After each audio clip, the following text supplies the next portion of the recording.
Welcome back, the only online location where we totally disregard the corporate PR hype and unrelentingly reveal the brutal, unyielding, high-stakes world of women's professional basketball.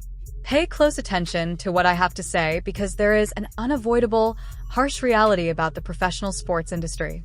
And league commissioners, network presidents, and television executives are all scared to acknowledge this fact. Allowed in front of a recording device, hundreds of millions of dollars can be spent on extremely advanced marketing efforts. You can fabricate media rivalries, and you can create a whole off-season. Leagues created with the express purpose of showcasing a group of well-established legacies. Superstars. You can make use of a large, multi-billion-dollar television's entire marketing apparatus. Network to impose a product on the general public. However, when life's lights go out, in American homes, the consumer's television remote control is the ultimate, tough, unbeatable lie detector. The American customer is very unconcerned with your careful, developed a marketing plan. The customer doesn't give a damn about your forced, intensely political narratives about. He is regarded as the league's fundamental face. There is only one unquestionable factor that matters to the consumer: pure generational gravity. Additionally, in the current worldwide women's basketball scene, only one person has the strong gravitational pull necessary to totally shift the sport's tectonic plates at sports television and control the movement of foreign money.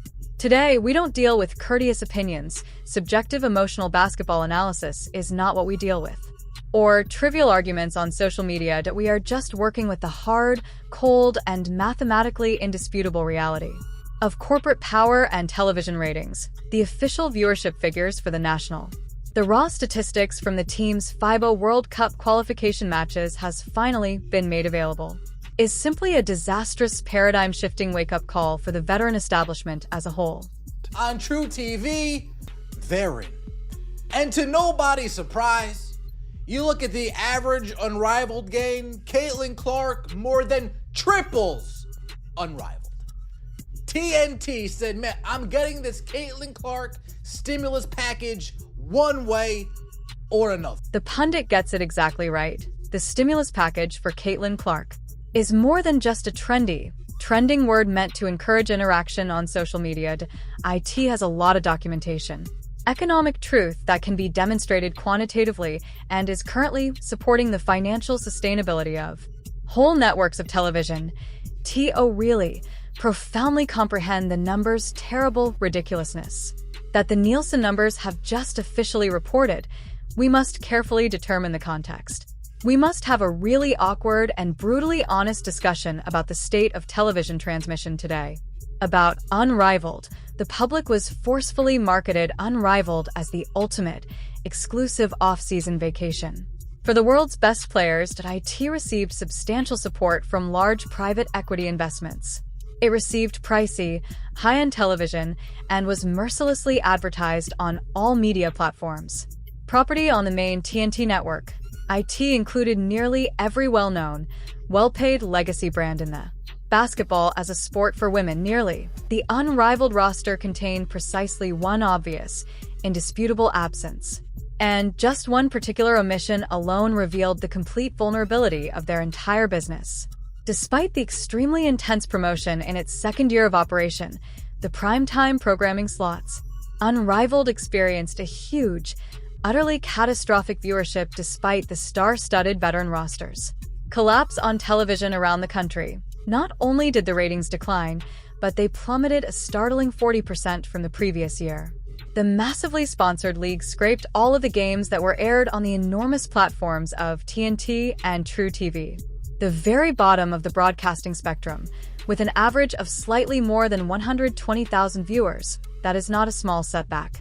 The American consumer has completely rejected the market, despite your wannabe extraordinarily very kind to the establishment, even if you choose to omit the games that were only televised to the lesser-known True TV network and use only the premium TNT to fully inflate the statistics.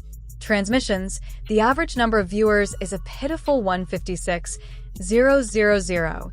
The veterans' legacy created their own private country club with a strong political bent. After securely locking the doors, they became completely To watch them play, nobody was willing to pay the admission cost. Let's now vigorously examine the opposing side of this mathematical formula. Let's examine an entirely arbitrary Thursday afternoon in the middle of March. Let's examine the FIBA World Cup qualifying battle versus an international opponent who is significantly outmatched. In the past, American television. Today, women's basketball FIBA qualification competitions are an absolute afterthought. Only the most ardent, devoted basketball aficionados watch these extremely specialized tournaments. They are hardly ever broadcast on television. They are seldom ever advertised to the general public on major sports networks. Additionally, True TV, the particular television network that obtained the broadcasting rights to this competition, is not quite recognized as America's top-tier, premier location for live, high-stakes sports. The Overflow channel is what it is. You only use this network on the first weekend of March Madness. In addition to the awful network positioning, TNT Sports didn't formally announce the broadcasting agreement until just 11 days before to the actual start of the event. There was not a single, extensive month-long marketing effort. Times Square was devoid of pricey billboards. There wasn't much promotion. It was hidden on an obscure television channel, had little lead-up, and no narrative development. Yet most of the nation was still at work to be why every conventional, accepted measure used in sports broadcasting. Given marketing, this particular event ought to have attracted pitiful, statistically insignificant ratings. However, on Thursday, March 12th, the programming insider numbers were formally made public. And there was complete shock throughout the television industry. First, in television viewership, 334,000 viewers for this Caitlin Clark game. 334,000 people watched, and I need you to take a moment to really process the enormity of that figure. Processing 0.334,000 Americans were actively watching True TV, a secondary network that the majority of consumers must forcefully browse. Their TV guide for 5 minutes in order to locate and watch an entirely pointless FIBA qualifying blowout. This is where the veteran establishment's complete mathematical humiliation actually starts. When you directly contrast that enormous viewership figure with the massively publicized and paid, unrivaled league, supported by TNT, the corporate narrative of collective star power entirely. It crumbles violently into dust. Caitlin Clark, on the stage for a comparatively pointless international, easily and methodically promoting an exhibition game on a secondary Overflow network in about 1 week. More than tripled the unrivaled season's average audience, even if you make use of unrivaled's most generous, significantly inflated average of 156,000 viewers on TNT alone. Even so, Clark's game on Thursday afternoon more than doubled their total production, but the ultimate, catastrophic, and crushing blow to the anti-Clark establishment. Story, the particular statistical finding that network television executives ought to be actively. When you consider the pinnacle of the unparalleled season, you can't help but shout at their marketing departments. Hated, hyped up event that Unrivaled has, the championship game, still comes up shorter than Mini-Me to a Caitlin Clark FIBA basketball debut.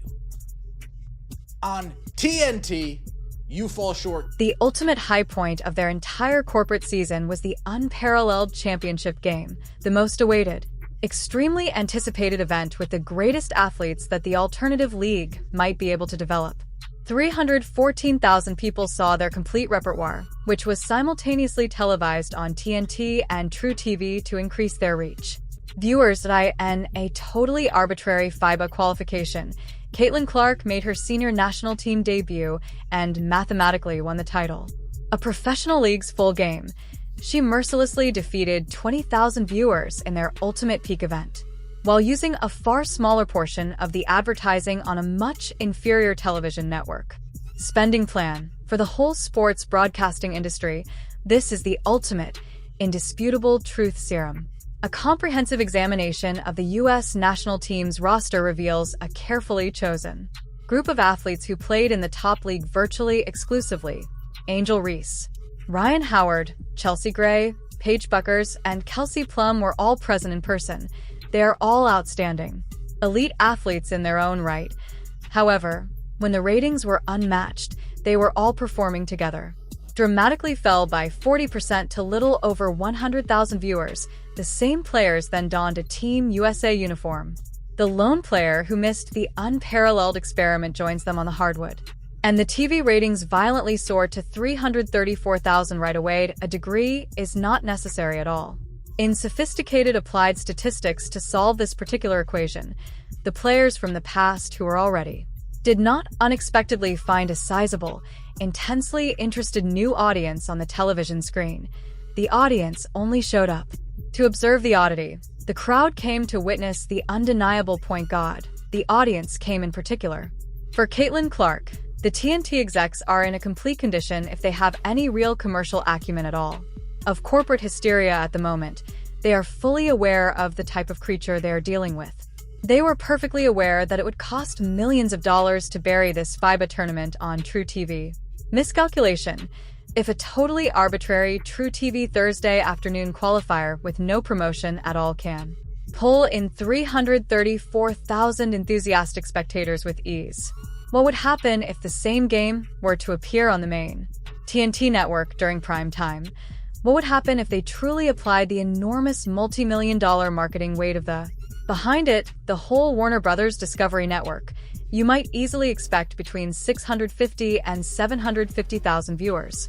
You are looking at regular season data at the best level of the NBA. TNT is currently in a panic, frantically attempting to determine the precise method for aggressively maximizing the Caitlin Clark stimulation bundle, since she is unquestionably the most valuable and highly leveraged television property in the entire world of sports. However, television ratings are just one particular theater in this enormous, high-stakes geopolitical conflict over women's basketball's future. The astounding figures produced by Caitlin Clark are not only utterly humiliating the alternative leagues during the off-season, but they are also actively acting as the main thermonuclear weapon in the most brutal and intricate discussions for a collective bargaining agreement in the WNBA's whole history. We are currently experiencing a masterclass in administrative and soft leadership incapacity on the part of the WNBA front office.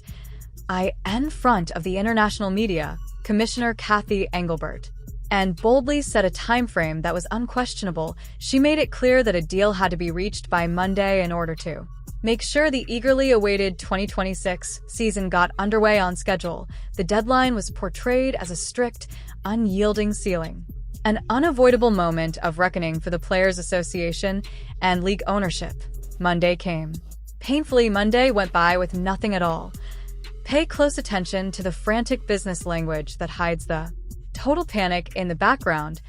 We are discussing a 75-hour marathon